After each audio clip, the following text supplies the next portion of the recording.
Good people, welcome to the True Prescription Podcast. Today, I have the pleasure of talking to Mr. Eddie Blackmon. What's up, Eddie? The hardest guy to research on the internet. He damn sure is. Apparently. I had even asked to get access to his Instagram. I mean, that's usually just open. You know what I mean? No, I do that for a reason. That's good. That's good. No, I know. You got to be careful who you let in. You know, it's important. Anyway, Eddie is the and by the way, I want to say this to you, Eddie. Eddie Blackmon is a black ass name. I just want you to know that. Eddie Blackmon. But people say it's a Jamaican name because it's spelled M-O-N. Blackmon. And truth be told, at when I was a teenager, I had like 4 jobs during the summer. Okay. And yeah. And so that was actually like a love running that. joke. Blackmon. So Eddie is the CEO of A Shade of Red Entertainment. He's a talent manager and A&R, which means artist and representative. I was also a managing consultant. He's worked with artists like Snow Allegra, Ro James, Stacey Barth, and John Legend. He's worked as the director of marketing for Island Def Jam. For Kanye's imprint, Good Music, which I just found out means getting out our dreams, which was kind of cool. You didn't know that? Nah, I never knew that. And he's currently vice president of AWOL, which is another cool acronym, Artists Without a Label, which I love, which we're going to get into. Mm-hmm. It's actually changed recently, by the way. Oh, it has? Yeah. Okay, so we'll get into that. And lastly, Eddie's got a podcast coming out soon called The Cast of R&B. The Cast of R&B. All right, cool. So I wanted to have him on. You know, we met and loved his vibe, thought he was a cool cat, entrepreneur at heart. And just good energy. So I wanted to bring him on because anytime I meet people that are successful, I know there's a story behind their success. And it's not just, you know, they always say, behind every good man is a good woman. He does have a good woman. But I know there are other things other than that have spurned you, you know, to where you are today. So we'll start with where we always start. Mm-hmm. With the Truth Prescription. Now, for the new listeners, basically, I've done this show over the last almost 4 years now because I realized in my own journey that we're afraid of truth, and that when I accepted the truth that was in front of me, I had massive breakthroughs and was able to be more and more successful. And it still happens every single day. I learn new things, or I should say, I accept new things that are around me all the time that I may be ignoring or not aware of. So, you know, Eddie, in your journey, you know, all the way from Chi-Town to Arizona State to all the various places you've gone and people you've worked with, give us either a personal or professional truth that, you know, a story about something maybe that you ignored that once you accepted it, it catapulted you. You just was gone. Yeah, it's funny. I was working at Island Def Jam in 2008, and it was my first.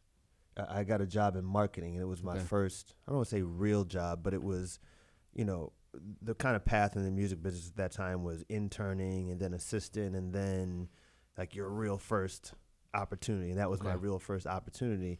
And prior to that, I had been in the Sony system working in various capacities.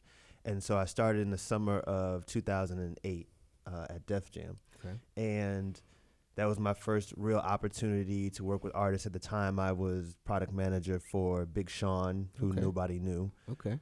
I was a product manager for an artist named Ace Hood, who was signed to DJ Khaled at the time. Ace Hood.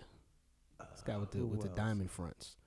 Did he? He's got diamond fronts. Now he does? Yeah, now he does. I haven't seen him I know a dentist that put him in 120 diamonds in his mouth. Anyway, keep going. Yeah, Ace Hood. Then also Chrisette Michelle. Oh, yeah. And The Roots. Although I didn't really get to really work with The Roots. But anyway, so the culture at Sony and the culture at Def Jam and the Universal system were totally opposite. Sony was very corporate and, you know, shirt and tie. Not that I wore a short and tie, but you get the idea. Yeah. Def Jam was very cliquish. It was very high school, very, there's the cheerleaders, there's the jocks, there's the nerds. It felt like that. And coming from Sony, it was almost a culture shock. So I was trying to figure out what I fit into the equation. So my friend, who's still my friend today and one of my mentors, had hired me. He had just got the position as the head of marketing there and hired me. And so he was getting acclimated as well and not, we're both trying to figure out the lay of the land. Yeah. And I was there for 3 months. I saw that. Trying to figure it out. It didn't work very well. And it wasn't really because of my skill set. It was really because I wasn't a part of a clique. Got it. And I ended up getting fired. Wow. That was my first time getting fired from a job. Well, a job that mattered. Was it from your man that hired you, or was it somebody else? So he actually had to fire me. It wasn't that he wanted to, because that was my direct report. He had to. Somebody told him to fire me. So that was, and it was a complete, came out of the blue. Yeah. I came into the office and he told me to come see him, and there was an HR person in there. And I was like, what'd I do wrong? And it just came out of nowhere. And was it like this, like today you got to go? Was that kind of thing? Oh yeah, it's like, yeah, give me your ID. We already got the box in your office. Damn. And so, yeah, I got fired and I left, and I was like, man, what happened? Yeah. And I was still trying to figure it out. So that was September of 2008, I believe. And then about a month later, well, let me take a step back. Probably a few weeks after that, I had reached out to John Legend, who I had previously worked with in various capacities. And I asked him, did he have any opportunities? And he was like, yeah, I need somebody to run my new venture called Homeschool. And I said, okay, great. Yeah. There had been somebody there prior to me, but she was transitioning out. So he brought me in as general manager. So we were in Miami not too far after that. We were shooting a video with Rick Ross. This was the first collaboration of many with John and Rick Ross. Oh. And Rick Ross was signed to Def Jam at the time. Okay. And the general manager of Def Jam happened to be at the video shoot, who was also there at the time that I was at Def Jam. And so we were talking, and she made a comment to me. I'll never forget. She said, don't worry about what happened to you at Def Jam. You fell up. And I had to think about it like, okay. So, it was at that moment that I realized that was the best thing for my career at that particular moment, because I was going to hit a dead end there. And she was the one who really made me think about it. And it was until years later why I actually found out why I was fired. But again, it wasn't because I fit within the clique. And you found out that was there was somebody. Yeah, there was somebody. Around there was somebody specifically that was didn't, and I quote, think that I was Def Jam material.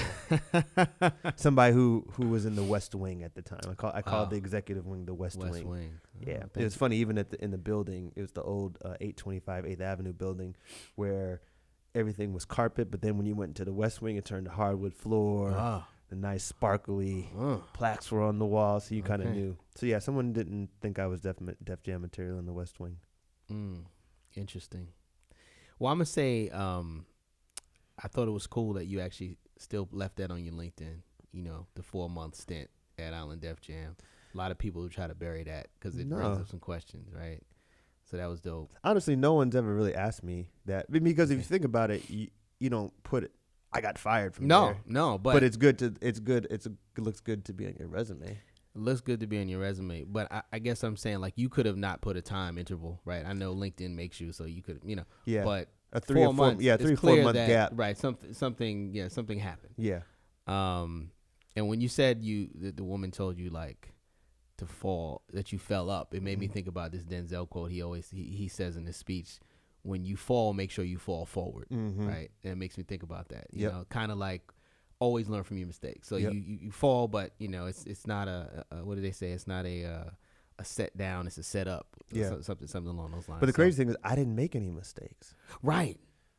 Had nothing to do with me or my work ethic or anything of that nature. Just somebody didn't think I was Def Jam material. How well? Well, they were right though. Actually, right? If we really look at I it, guess so. right? I guess they were correct. You were somewhere else. You Yeah. were in a different echelon. Yeah. Right. So that's dope. All right. So yeah, I mean, we can glean from that. Just sometimes situations aren't made for you. Yeah. But if you continue and keep in your heart the drive for what you want to do, right? You could have not reached out to John Legend. You could have in your head, you could have been like, shit, not I'm a failure, but I just failed at this. Why would he want to hire me particularly? Yeah. But clearly relationships are important to you. You understand how to leverage them. The absolute key to this entire business is relationships. Yeah. That's it. Yeah. I think it's any business, not just the music business. But I could see how in the music business it's more concentrated. Absolutely. Yeah. All right. Cool. So that's your profession. You got a personal, or you want to roll? You want to leave it right there? Let's leave it right there. Let's leave it there. Let's let it lay. Let it simmer. Let it simmer. Let it lay. Let it lay. All right. Cool. All right. So let's jump into some questions. All right. First question is, you're a connector, and part of your job really is to connect people. And as a product manager, the product being the artist, connect them to, the consumer who's us, the listener. What do you think makes a good connector?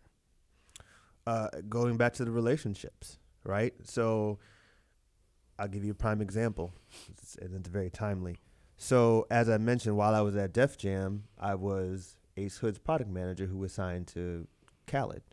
Khaled had just got his We the Best imprint based upon the level of success he had been with putting out his projects, his own mixtapes or albums. Right. And so Khaled used to call me literally every day, 10 times a day. No bullshit. No bullshit. No bullshit. Yo, Eddie, what they talking about up there? Yo, what's up with Ace? Literally. So the one thing about Khaled, he's one of the most genuine people, period. Okay. And what you see on social media is him in real life. Like, it's not a show at all. I mean, it's a show. It's because you're entertained, but it's not. That's not like, oh, okay, I'm going to turn it off when I get home. That's who he is in real life. Wow. So that's how I developed my initial relationship with Khaled. So obviously over the years, we've done some business. We're getting John on some records. So last year at the Grammys in LA, not at the Grammys, at the after party for the Grammys, I was at the Sony after party, and he was there, and I went up to him and I was like, yo, I was like, I know that you're working on a new album. I'd love to get my guy on it, referring to my guy as in John Legend. He says, yeah, I'm working on something. I might have something for you. Give me a few weeks. So one night I was up late working for whatever reason at the house, and I get a FaceTime from Khaled. It had to be like 2 a.m. Yo, Eddie, I got it. I got the record. Where's John? It's like probably at home asleep, but right. send me the record. Right. So he's like, and Khaled talks, as you can see, like, did the vocals come in? Like, even on text, it's like that, top secret, everything top secret. So he sends me a text with the record in it. And it's MP3 of the MP3 of the song. Yeah. And it is a hook referenced, and then it's Nipsey Hussle's, a verse from Nipsey Hussle. Yeah, this is after he passed. This is before. This is before he passed. This is before. Okay. Wow. So this was like early March. Okay. And I was like, oh, yeah, John's going to fuck with this. So I ended up sending it to John. John liked it. We went through the whole motions of John cutting the record, sent it back to Khaled. I guess Nipsey, did his second verse. And it happened all kind of quickly. So Khaled calls me maybe mid-March, says, yo, we want to shoot a video to the record. What's John's schedule? It's like, he's available this date, that date. So there was some shuffling of the schedules around. I forgot. John had to do it early, or Nipsey. I don't know. I can't remember. So we shoot the video at end of March for the record called Higher. So that's the video with the cars and they on the roof and all that. Okay. That was the roof blue, of the. Nipsey's got like the electric blue suit on. Yeah. It's hot. So we go to LA. Well, I go to LA. John's already in LA, and shoot the video. And Khaled and John were there first, so they knock out John's solo parts for the hook. So then we move over to the second location in Inglewood on the top of a parking structure. It's blocked off as police officers, security, et cetera, et cetera. So this is the master performance where all three of them were supposed to perform. Okay. Nipsey's like 15 minutes late. So John was sitting in the car. I was standing outside. I was talking to some people. So Nipsey pulls up. So John gets out. I told John, oh, yo, Nipsey's here. So Nipsey comes up, and the first thing that he does to John is apologize. Like, yo, I'm so sorry that I'm late. You know, got caught up in the studio, this, that, and whatever it was. And he had never met John before, so I thought it was very telling and very humble of someone to just come up to someone else and say, hey, you know, I apologize that, you know, I'm late. Now, granted, he was like no more than 30 minutes late. Like in rapper time, like that's on time. That's actually early. So they go over and they shoot, and you know, John raps his part. And I was gonna go. There's a specific image is actually on my Instagram. I don't know if you saw it after I gave you access to it. I probably did. But it's all three of them at the end of the video, kind of pointing to the sky. Yeah, sure. And that was John's last performance, and I was gonna go over there and I was gonna take a picture with all three. I'm not usually like the big, let me get a picture. Your Instagram like. It's crazy. Like from end of 2018 to like January 2019 was nothing. Yeah, it was like, nothing. yo, what happened to this guy? I'm just not that guy.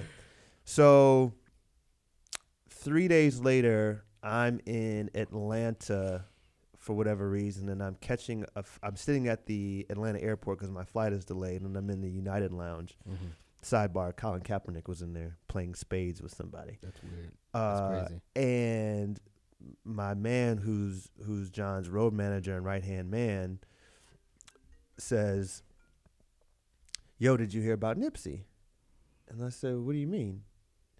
He was like, "Nipsey got shot." Damn. And I was like, "What?" So of course I go on, you know, social media, and sure enough, Nipsey got shot. And then however many, you know, minutes or hours later, he's pronounced dead. Now, mind you, this is 3 days after we just shot the video. So now the lyrics of the song and the meaning of the song kind of takes a whole different light. Yeah. So that was the end of March. And then like all of I think we like performed the song but they performed the song at the BET Awards, and there's different tributes. Anyway, so fast forward to the Grammy nominations, this song is up for the best rap song collaboration at the Grammys. And I'm almost positive they're going to win that Grammy. Right. I mean, not just because of the circumstances, but just because of the other people in the category. They're not like traditional singers on songs. Yeah. So, but again, going to, you know, long story short, that record was based upon that initial time and relationship that I built with Khaled while I was at Def Jam. Yeah. So it all comes full circle. I would venture and say there would be no higher record with John Legend and Nipsey and Khaled had I not worked at Def Jam for 4 months. And fell up. Right. Fell forward. And fell forward. Do you maintain your relationships like organically, or do you have like a calendar like, all right, I haven't connected with this person in 2 months, so I make sure, or is it just a kind of a natural thing? It's a natural thing. One thing that I do that I think people appreciate, and I don't know why I started this, you know, everyone always likes to go on social media and, oh, it's my birthday, wish me a happy birthday. Right. And I always take note of that and just put it on my calendar. So, and I have it repeat every year. So at 9 a.m. every, you know, whatever day somebody's birthday is, I just shoot them a text. Nice. Like, yo, and I may have not spoken to them for that entire year, but hey, yo, happy birthday. Yeah. You know, so it's just something small. That is shows, still meaningful and kind of impactful. And I try to do it because I have the alert go off on my phone at 9 a.m. that particular morning. So before it goes on social media, right? Like I was here before you put it on social media, right? So it wasn't because you put it on. It wasn't because that you put it on social media, right? But then, you know, if I don't have it on my calendar and I see it, then I put it on the calendar. Okay. But that's one of the things. But yeah, everything is pretty much, you know, organic, especially around like holidays. Oh, yeah. You know, Christmas, Thanksgiving. Yeah. You know, shoot out a text, just yo. randomly if I'm thinking about it. So the way that I have people, specifically artists, in my saved in my phone, I have in the company I just have it says artist. Okay. And so if I type in artist, then it'll have all the artists that come up in my phone. Got it. And then I'll just, hey John, hey this person, hey that person. Yeah. Yeah. When we met the second time, we talked about one of my favorite artists, Ryan Leslie, and his Superphone. Right. Started off with the kiss. And just as we were talking, I was thinking that although it's catered to business, right, his Superphone, and for people who don't know, Ryan Leslie, probably one of the most underrated artists, but he came up with this technology to help artists manage their fans, which is more personal than email and things like that. But I was just thinking, like, even for people listening, that might be a cool way to just manage your relationships. Oh, you know what I mean? let's be clear. Yeah. Ryan, let me see if it's still saved in my phone. It probably is because I don't really delete. Ryan Leslie. Yep, he had me. Look at that. So every 2 weeks, it would auto send me something. Huh. If you look at the dates and look at the times. Wow. Oh yeah, 3:30 every 2 weeks let's say Wednesday. But you know what's funny? When you respond, he didn't respond because it's an auto. Because it's an auto thing. Wow. But that's the technology of Superphone. So right. It speaks to what you're saying is that you can set alerts and things through using that platform, being able to just shoot somebody. Like what's good. Yeah. And he does that. He does that to a lot of people. Now I actually have a real relationship with Ryan, so if I really wanted to get in contact with him, I could. You know how to do it. Yeah. Yeah, but yeah, I think that he showed me that platform. It was called something else before Superphone. Yeah. Okay, cool. Be a connector. Second question. So, like, managing and marketing are kind of like two different hats, right? And you do both well. What character attributes do you have that you think allows you to kind of do both? Or is there, the better question is there one character attribute that you use for both? So, a little bit of my history, and somewhere in there I'll answer that question. Okay, cool. Typically, when you get into the music business, you start as an intern. Well, let me take this back. 15 years ago, the entry point of the music business was usually starting as an intern at a record label in a specific department. Let's say it's A&R, publicity, or marketing, and then you become a assistant. And then at some point you become, if it's in marketing, a junior product manager. You kind of work your way up through the marketing. You work your way up through A&R. You work your way up through publicity. The way that I started was a little not that way. Traditional, yeah. Yeah, non-traditional. In the fact that I started as an intern at the time for the president of Black Music at Interscope. And this is when 50 was just started, like had In the Club out and was rocking. And I was there for 9 months. Actually, now that I just thought about it, I got fired as an intern there too. That's a whole different story. Because I used his bathroom. Oh, Lord have mercy. Yeah. Interesting. And then I moved over to, at the time, Sony Urban, which was basically the moment where they took all of the urban artists from Epic Records and all the urban artists from Columbia and put them all together. And they called it Sony Urban. So I had interned for the general manager at that time, Lisa Ellis. And so I had kind of a purview of everything that was going on within the company from, marketing, publicity. And then I segued after that to working directly with Kanye and Good Music. Yeah. And again, you have access to everything. It's not one specific thing. So that was 3 years. And then I moved into Columbia as an assistant, but I actually was more of an assistant because the person that hired me, Al Branch, it was at that time managing Kanye and also handled all the marketing for Kanye.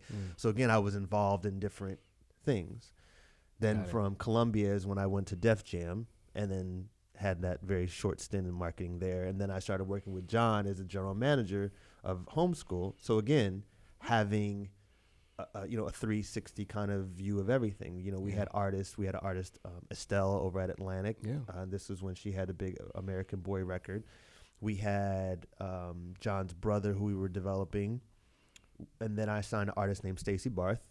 to homeschool when Motown was reactivated under, at the time, Island Def Jam, when Ethiopia had to marry him and taken over Motown. And then I transitioned into managing her. So I basically was able to apply all of those things that I had learned over that time frame into management, because management, as you know, is a 360 business. And as a manager, you have to know your client. The most important thing about managing is knowing your client and what their needs are. Okay. I was more hands-on and involved in Stacey's not only business but also personal life. And then along the way, I picked up another client, Ro James, who, you know, is very self-sufficient. So it wasn't, I'm not managing his life. Right. You know, I'm like managing his actual career. So, but again, applying all of these things that I've seen and learned throughout my times in and out of record labels and working with Kanye and John. Do managers sometimes have to manage artists' life? Like they're making sure they get up and eat the right food and all that kind of crazy stuff? 1,000%. Wow, I didn't know that. That's Absolutely. That's deep. Okay. Yeah. Okay. So I was able to, again, apply all of those things and attributes to the management portion. And I had a couple other clients here and there. Had a producer named DJ Camper, who's known for a lot of big records with Tamar Braxton and her, and the list goes on and on and on. Yeah. So, you know, managing a producer is completely different as well, because it's just schedule, connecting the dots, and that's really A&R, right? Because you're connecting, you know, his production with songwriters and artists, and then that's how I eventually segued into doing A&R, which, you know, or at the top you said artists and relationships, but A&R really stands for so many different things right now. It's, you know, analytics and research. You know, it's definitely transformed there's what I call alcohol and reefers. Listen, I mean, if you go into the studio with an artist, basically, actually, I'm gonna use that one. Alcohol and reefers. You gotta say reefers. You gotta bring that too. So yeah, it's the concept of A&R has changed. I know we're getting away from the original question. No, it's all good. But yeah, that's changed a bit. So, you know, going a little bit deeper into the manager thing, and then we'll jump off the manager thing. Part of your job really is to take their vision, right, and put it out into the world, right? And so for people listening, what do you do, or how do you glean kind of or extract kind of like what they're about, what they need, what their needs are, and then translate that so that it's acceptable to the audience? And the reason I'm saying is because there are people listening who aren't necessarily artists, but they have something to say, right? They have a vision. What's the best way that they can take kind of like what they have on the inside and really put it out to the masses? It's an interesting question, because while I was managing two artists, they were signed to major labels, Motown and Rose at RCA. Stacey was at Motown, Rose at RCA. He's still at RCA.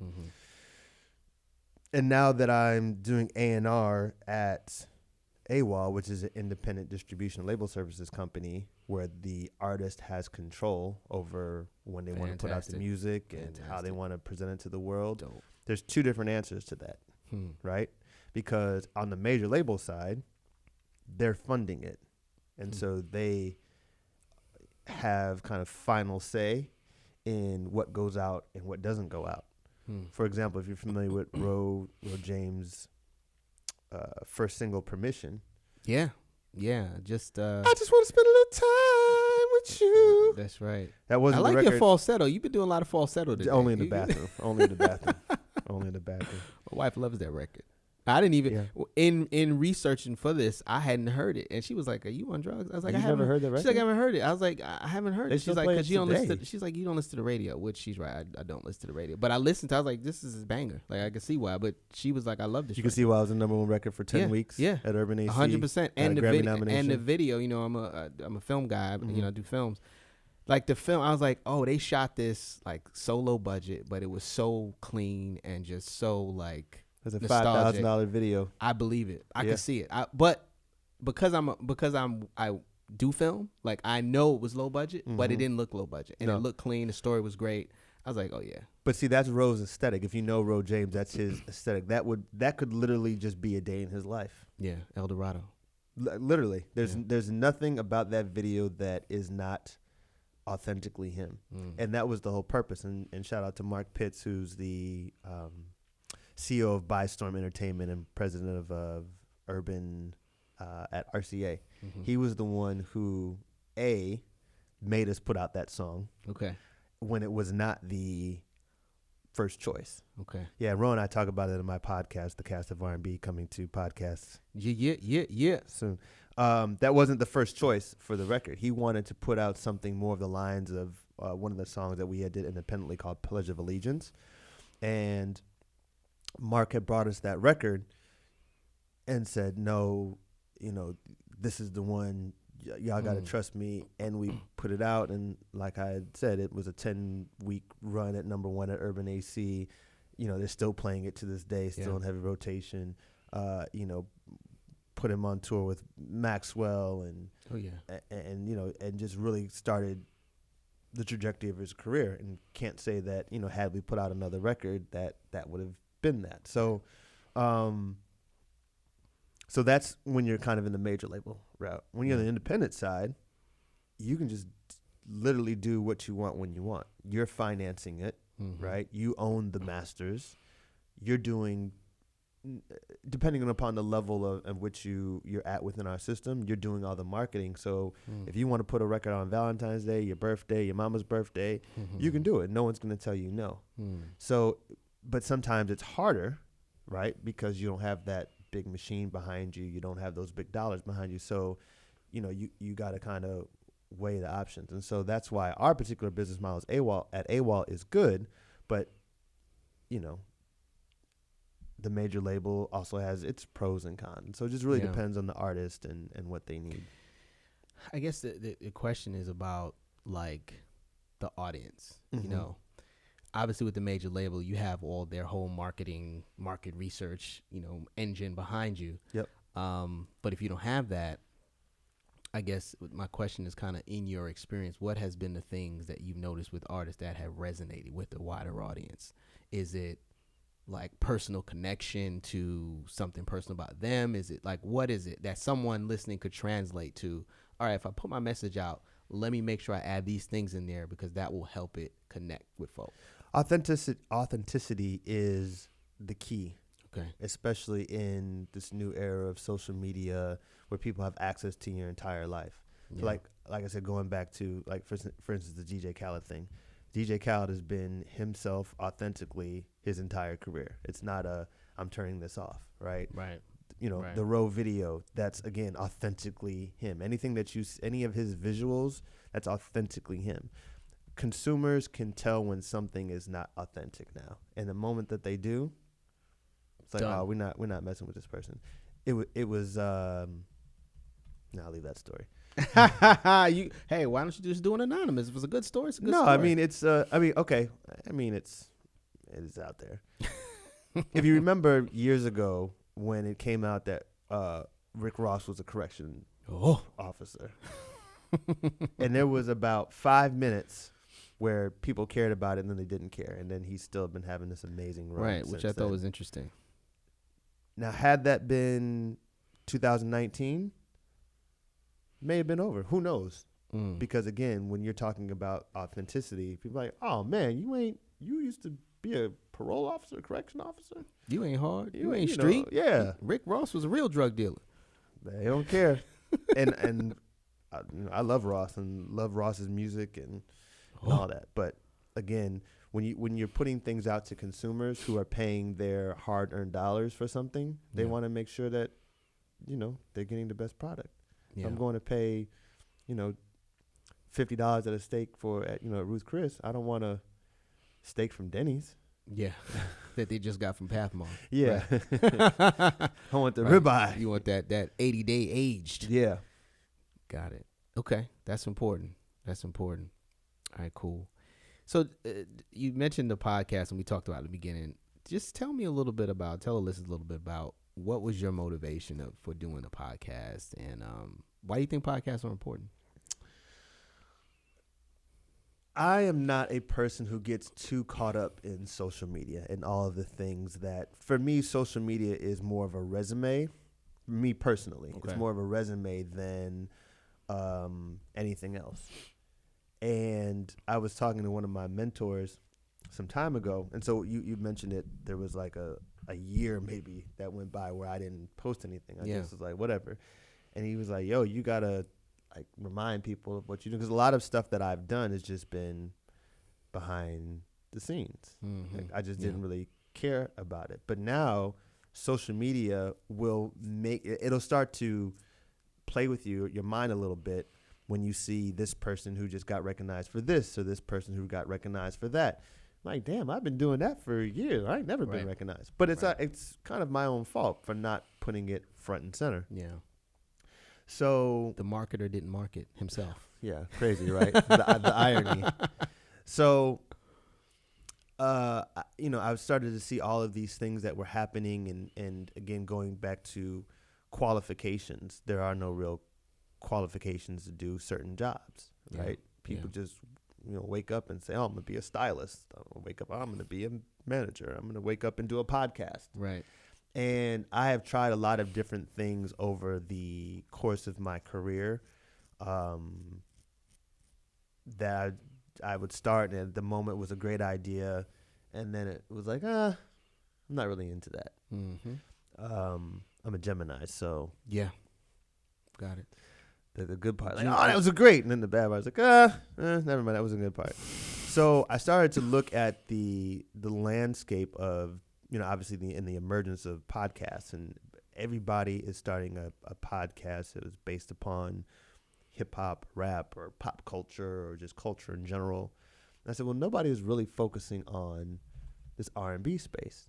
So I sat, and I've always been good at coming up with like names for things. Mm-hmm. And so I was just sitting down, and I was like, I'm going to just do a podcast that's focused on R&B. Mm-hmm. And I'm just sitting down writing a list of different, potential names, and it was either the R&B cast or the cast of R&B. I only had like 5 names. Mm. And then I usually, once I come up with something, I will circulate it to like my inner kind of circle of people, 4 or 5 people. And I'll say, hey, which one do you like? And it's almost like a voting process. It's usually the best, the best one wins. So it ended up being, the cast of R&B, which A is a play on the word podcast. And then talking to people who contribute to the space, not just artists, but also producers and songwriters and executives and managers. Yeah.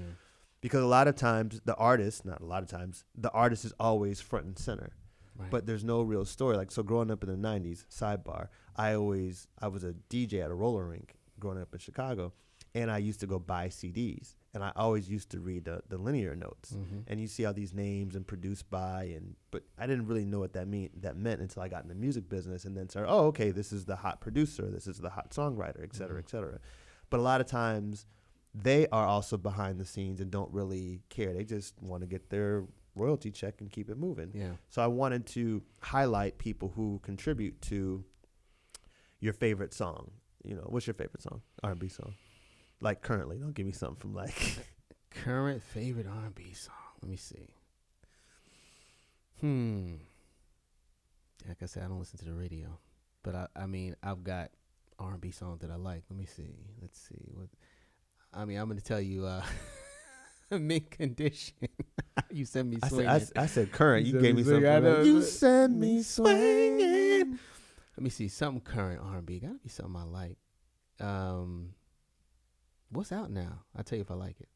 Oh, geez. There's Her. There's LMA. There's. Oh, okay. Yeah. So James. I mean, LMA's album, her record. I mean, it came out last year, but I like the record. Okay. I thought the record was dope. So yeah. I'm just tripping. Yeah. Or the record. Boot up. Boot up. Yeah. Do you know who produced that record? I don't. Do you know who wrote the record? I don't. I usually look for that stuff, but I didn't. I don't. I'm pretty good. Like, if I hear a producer, I'm like, oh, that was. If I hear a song, a lot of times I could be like, oh, that was Just Blaze, or that was Tim. Like, I have an ear for that, but I don't know it. I don't know who it was. No.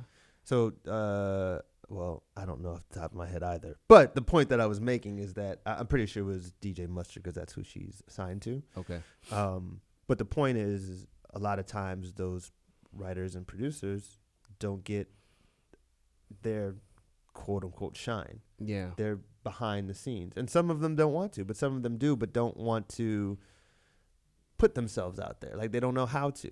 Yeah. They don't, So That's a lot of that's their manager's job, I guess. if they have a manager. Yeah. But yes, but remember, there's no qualifications to being a manager. That's so true. There's no I real could just checklist. wake up and be like, "Yo, I'm what gonna up, be a home?" and trust me, there are people that absolutely 1,000% do that. But the point that I'm making is that in this business, perception is reality. So if you don't have a perception, then the reality is that you're not doing anything. When in fact, you're out here writing records, or you're out here producing records, #1 records. Yeah. For whatever that's worth at the end of the day. Yeah. Well, I mean, this is we'll get into we'll talk about Cobalt at the end, but it means something depending on what's important to you, right? Absolutely. How much of your own royalties are you keeping? How much of your artistry are you actually seeing the benefit of? And that's a whole another conversation that we're gonna get into. Significant versus success versus significance. So yeah, I was at church last week, and a part of the sermon was success versus significance, and the success portion was how is it all about when it's all about you. How much money can I obtain? What kind of materialistic things could I buy? Where significance is, I've made all of this money, but now how can I give back? How can I make other people's lives better? How can I be of value to others? Yeah. Yeah. Am I working in my gift? All right, cool. So it sounds like for you, this is about, and I'm just going to use this phrase that you can agree or not agree, kind of cementing your legacy. Like, this is what I've done. It's really about brand building and building a brand. Yeah. Okay. Because, as you know, when you're doing podcasts, you're sometimes spending money out of your own pocket. Unless you have advertisers and things of that nature. Absolutely. To help offset some of those costs, it's sometimes hard to monetize a podcast, especially when you're getting it off the ground. So mine is just really more about brand building and bringing awareness to, people who are doing things in the space of R&B and behind the scenes. And it's really more so about people behind the scenes. So the whole idea was, what I did was I made a spreadsheet of all of the artists and managers and producers that I know in the space of R&B. And when I looked up at it, I had like over 100 names. That's great. Just people that I can call personally and say, hey, would you do this for me? Or and the response has just been great. I knocked out 3 in one day. That's great. I went down to DC and did a few. Yeah. All I got to do is get to Atlanta, get to LA, and just set up shop and just knock out, another 5-10 each. So, but again, this is just all based upon relation. There's that word again, relationships. Yes. It's a theme, people. It's just more about brand building. And, for a lot of newer artists who are on our platform at AWOL, they don't have those opportunities to really tell their story initially. Yeah. So it gives them another outlet as well. Not that, obviously, right now my brand in terms of the podcast is even out and built, but again, when it is, people go search, they'll find the LinkedIn page where. And I'll once your podcast hits and you get up to, I think, what did my guy tell me, 1,000 streams, I have a connector that can get you advertising easy. Need them dollars. Yeah, because I'm coming out of pocket right now. That's right. That's why I can only afford the small, bottle of Dr. Pepper. I can't get the big one. All right, let's jump into yes or BS. You ready? So I'm gonna make a statement. You say yes or BS, and you can expound or not expound. It's up to you. Okay.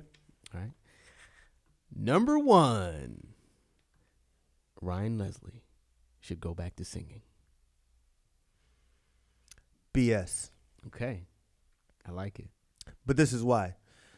Ryan is a great businessman and understands how to, like we spoke earlier, help artists connect directly with their fans with the whole Superphone platform. And I think he should continue to build that out. and because there's definitely a need for it. I mean, you even see a lot of big celebrities now, like, oh, call my phone. Yep. Like Ryan was doing that years and years and years and years ago. Right. So it's not because he shouldn't be an artist or continue his artistry. I think he's going to be more impactful to what we need now in the music on the business side than on the music side. As creative as he is. Because Yes. I put that question in there almost as a half joke. I'm a like all my friends know, like any new Ryan Leslie, anything that's out, I know by heart. Like that's my guy. So anyway, number 2. Oh, you'll like this one. A good talent manager knows how to be a good husband. Look at the face. The camera got the camera at the face. Can you repeat the question, please? A good talent manager or a good manager knows how to be a good husband. BS.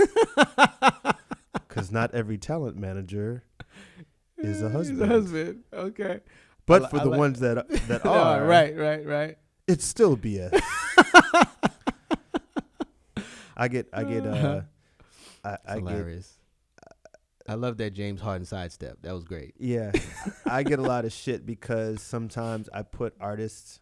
So I'll get up. There's definitely been times where I've been in the bed, and by the nature of what I do, being an A&R, artists work. They don't start sessions until 11 and midnight, 1 a.m. And I'll get a call like, yo, can you come by the studio? And I'll literally just get out of bed and just go to the studio. Yeah. But you just going to leave while we watching Law and Order SVU? I got to go see what the artist is. So, I think it depends on who you ask. But, it's BS. Okay. Yeah, the reason I put this question in here is because I can imagine that, if you're able to learn how to sort of cater to the needs, wants, desires of an artist, who you're invested in, but you're not personally invested in as someone like your wife, that you would be able to translate some of those same skills over. And so some of the things I've seen on social media shows me that you're a thoughtful husband.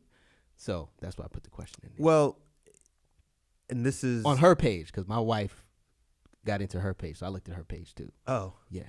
So I seen like some of the cards and some of that cool stuff you've done. I do thoughtful things. Which is great. But with your artist, first of all, our jobs as managers are 24/7, right?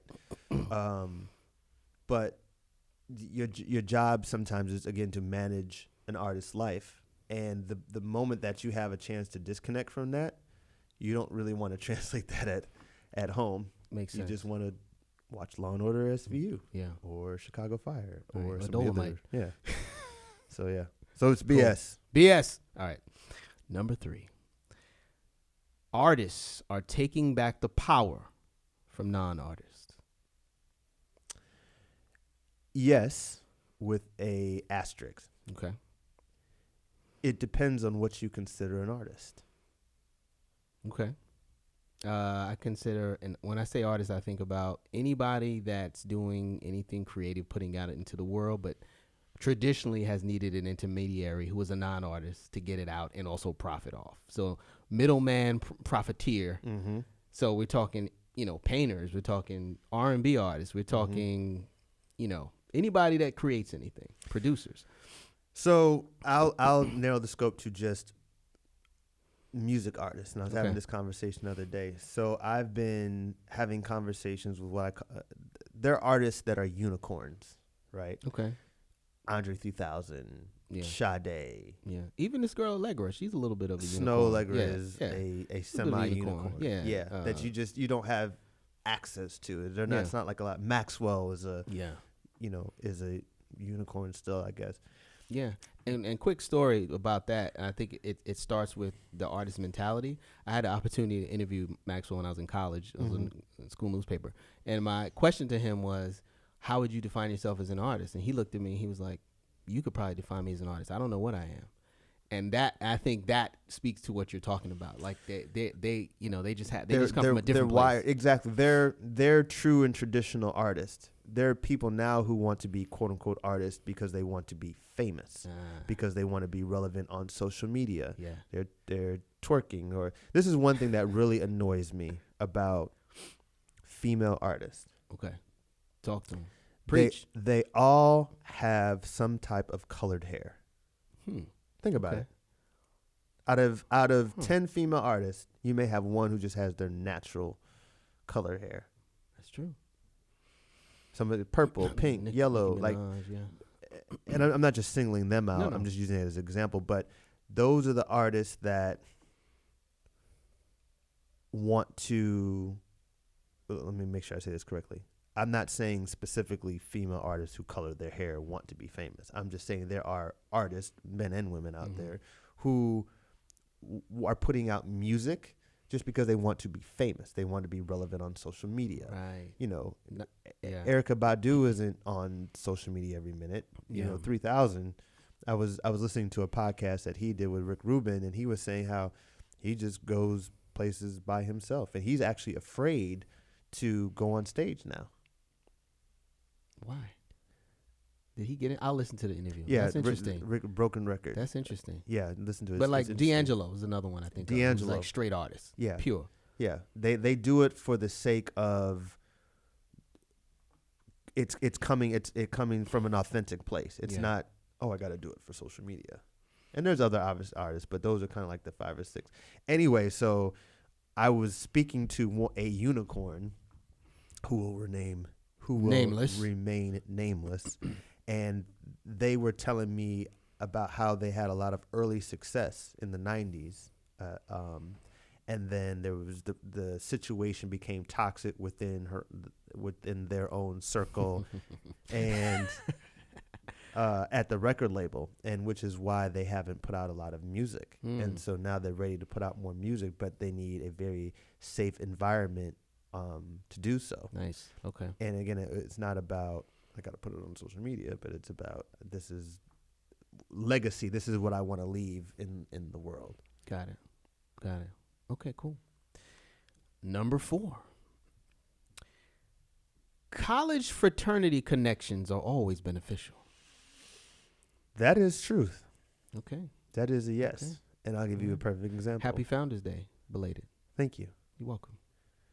Yeah, shout out to Lil Boosie.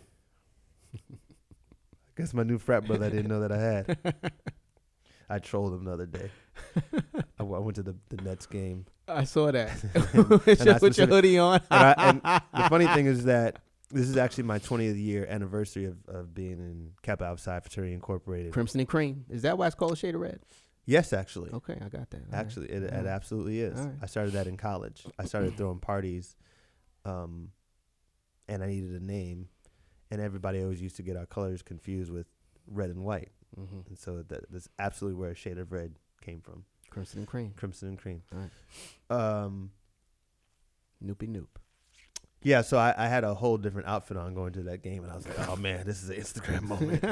This is so perfectly timed. And so I pulled out that sweater. I haven't worn that sweater in probably 15 years. It still fit, by the way. Yeah, that's good. And, I wore it. Okay. And, Okay. no, I had to troll.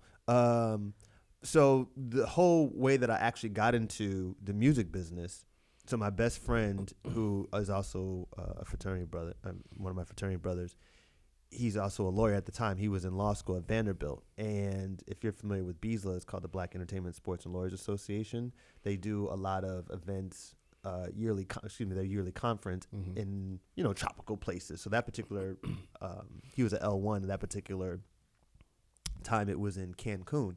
And so he was like, yo, you want to go to Mexico and Cancun for this conference? It's like, of course. Yeah. I mean, you're in college. Like, why not? Right.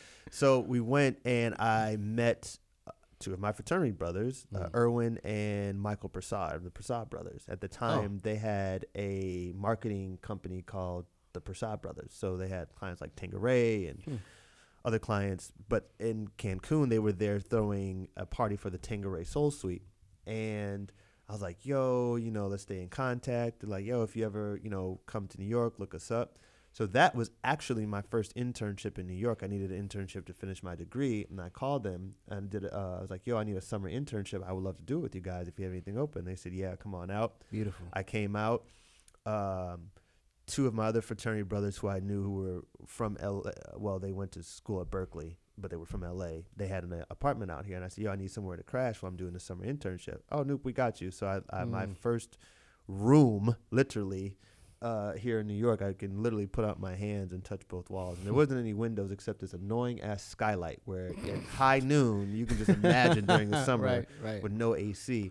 But again, the whole reason I got to New York was because of the relationships that I had within my fraternity. And then kind of throughout the years, there were, bits and pockets of how those benefited me as well. But that's the reason that I'm here in New York. Beautiful. Connections. Yep. Number 5. Good marketing is about trickery. Yes. Smoke and mirrors. Ching ching. Smoke and mirrors. Yes. Okay. That's pretty Leave it there. That's pretty self-explanatory. Number 7. Number 6. What happened to 6? I'm sorry. Number 6. That was a test. Number 6. My birthday is June 6th, 6/6. So we can't skip 6. June 6th. 6/6. 66. No, I'm just playing. All right. That would be. That'd be nervous. Number 6. There are too many. Well, I'll full disclosure. It technically is number 7, but I skipped one. So we're gonna go. Is this number 6 or this is number 7? This is number 6. I'm deciding whether or not I'm gonna do that one. The one I skipped. Oh, okay. Number 6. There are too many podcasts out there. BS. Okay. I don't think that there can ever be enough information out there. Even if it's bad information? There's no such thing as bad press. Okay. That's what we say in the music business. Okay. Because if they're talking about you, you're still relevant. I mean, think about it. When this may not be the best example. Okay. But when the R. Kelly documentary came out, his catalog increased in streaming like 300%. Yeah. Because people wanted to go listen to R. Kelly music for some reason. When they were watching a documentary about what the things he was doing. So piss on you. Think about that. Yeah.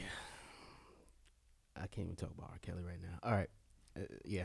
Number 7. I gotta move on. I gotta host a whole nother podcast episode. Number 7. Eddie Blackmon is an entrepreneur by nature. Yes. Yeah. I got that sense from you. That started in, I'm going to tell you where that came from. Again, that came from pledging a fraternity. Actually, let me take that back. I went to military school during high school. Okay. And it was boarding school. And you have to become self-sufficient, right? There's like a cadet store. You got to go buy your soap and your baby powder and all the things, right? I was traveling because the military school was in Wisconsin and Illinois, so I had to take the Amtrak. I took the Amtrak. I was 14, 15 years old doing these things. Wow. So when I went away to college, it wasn't like a big deal. It was like, some people, I gotta go to college. I miss my family. I was like, I'm out. I'm not this, cold weather. I pledged the fraternity, and then that's where all of the things that I kind of learned, the self, because I'm an only child as well. So being self-sufficient, I'm trying to think like what are the kind of other attributes. I'm an only child as well, so I feel you, brother. I Yeah. understand. I understand the struggle. So you gotta do it. You gotta do it you yourself. naturally go into Yeah. into other things, right? Yeah, and so naturally, yeah. again, starting A Shade of Red Entertainment, I was like, I want to start throwing parties. I mean, we can do this, as a fraternity. Why can't I just do this, by myself? Yeah. Did a couple of parties. Depending on what you consider success. I mean, at that time they were success. I got a couple extra dollars in my pocket. Yeah. And and that kind of just went from there, just being an entrepreneur. And then being in the music business, right? Being a manager, that's being an entrepreneur as well. Basically, yeah. Even though you're working for a company per se, you gotta, yeah. Yeah. For sure. So being in the music business is, if you're doing it the right way, is being an entrepreneur. So okay. And there's other things that along the way that I tried that didn't work out, but hey, that's a part of business. That's it. You keep shooting your shots. Yep. Keep shooting your shots. One of them gonna go in. They have to. It's just. I used to have this guy in med school. We used to call him 30 number man. And 30 number man. Yes. Okay. Because when he went out, he would always attempt to get 30 girls' numbers. That was his number in his head. I'm going to attempt to get 30. Yes. But he always came home with at least 4 numbers. And so it was for him, it was a complete numbers game. Now he was crazy. I think he was a little bipolar. And this is while you were in med yes, school? Like you didn't have shit else to do in med school but get out 30 numbers? We had a lot of shit to do in med school, but he was a maniac. He was a wild dude. But like Dennis Rodman, he was one of those guys that could burn it in both ends and still do function relatively well. Yeah. But that was his thing. It was numbers. He's like, yeah, I get shot down 25 times, but those 4, I get 4 every weekend. It's like, damn, bro. Is he married now? He's not. Somebody told me he was married and then was not married by that response. If you're reading between the lines. All right, we're going to finish up. I had one other, but we're going to skip it. Just tell the people a little bit about. Why are we skipping it? You got time? I'm here. Okay. What time you got to leave at 1? We have a really? I didn't see that on the schedule. Because you're busy, sir. Okay. All right. So, all right. I know. Basically. Got him. All right. We got to skip it. Briefly tell the people about Cobalt. I think it's an important thing for creatives to know about. What Cobalt is? and AWOL. Yeah. So Cobalt is a publishing company that was started in 2001. Okay. For creators who wanted an alternative than the traditional co-publishing deals from major labels. And it's been quite successful. It's basically, they do admin deals. So the company only takes 10% of your income while just giving it to you. So we're basically a third party that's just collecting on your behalf and only taking 10% as a fee for it. That's great. And just for people that don't know, publishing basically means when your music is out there in the world, they make sure that you get the revenue that's due you. Yes, and it was built on technology. So I'm glad that you mentioned that. It's built on technology where we're able to collect from, and not to get too deep into it, but every basically territory in the world has their own collection hub. Yes. Yeah.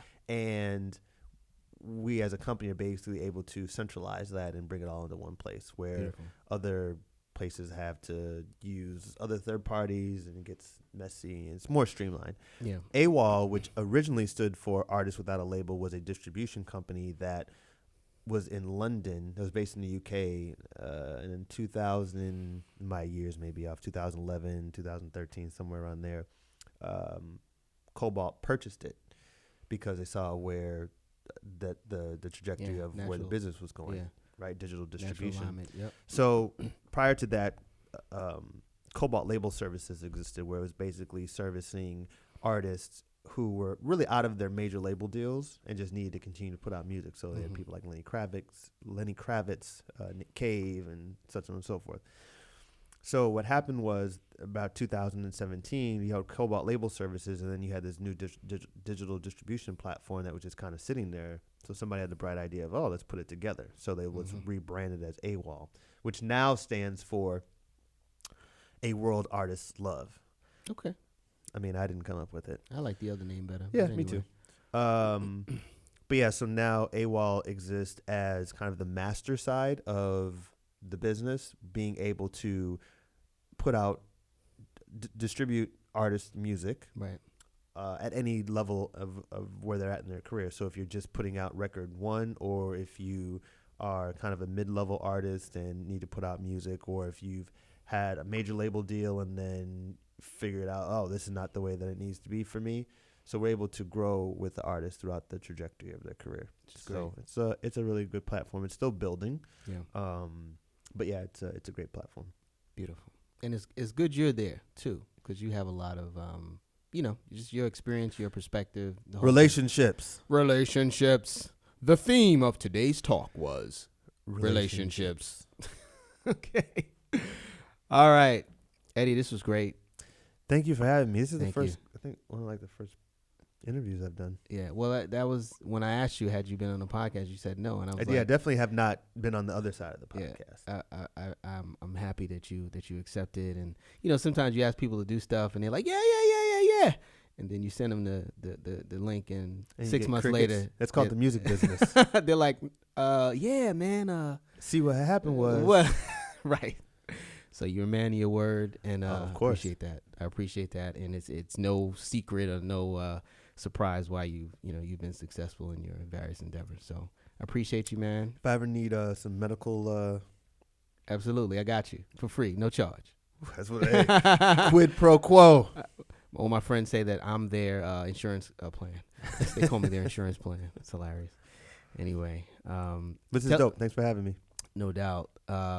Tell the people how they can reach you, or just figure out what your Instagram is and all that stuff that's coming down the pike. Instagram is at Eddie Blackmon, EDDIE BLACKMON. I might accept you. Oh yeah, that's I may right. not. Yeah, It's it depends. private. It's private. That's right. It's private. So you just got to look out. But it forces people to. It forces people to actually, if they want to find out about you, to actually follow you versus just go to your Instagram page and not follow you. So it's just a way to kind of get some numbers up. I almost have 5,000. Yeah. And I don't know 95% of those people. Yeah, for sure. But yeah, that's the main way. All right, cool. All right, good people. Thank you for listening to another episode of True Prescription Podcast. I will sign off as I always say, that the truth will set you free if you let it.